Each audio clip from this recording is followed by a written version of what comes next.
আসসালামু আলাইকুম ওয়া রাহমাতুল্লাহি ওয়া বারাকাতুহু।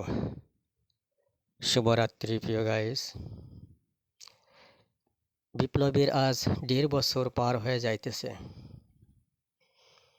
অথচ আজ অবধি বাংলাদেশে কোনো একটা ভালো পরিস্থিতি সৃষ্টি হইল না। স্বরাষ্ট্র মন্ত্রণালয় থেকে শুরু করে থানা পর্যন্ত সব জায়গায় সিন্ডিকেট দুর্নীতিবাজরা ওত পেতে বসে আছে।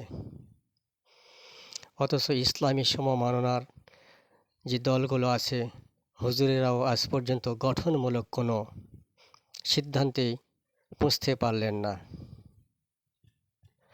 অথচ দুর্নীতিবাজরা সব একত্র হয়ে তারা কোনো একটি নির্দিষ্ট দলকে ক্ষমতায় বসানোর জন্য উঠে পড়ে লেগেছে। তার প্রমাণ সারা বাংলাদেশে বিভিন্ন জায়গায় একটি দলের নমিনেশন বাতিলের মাধ্যমে বোঝা যাইতেছে। এখনও সময় আছে।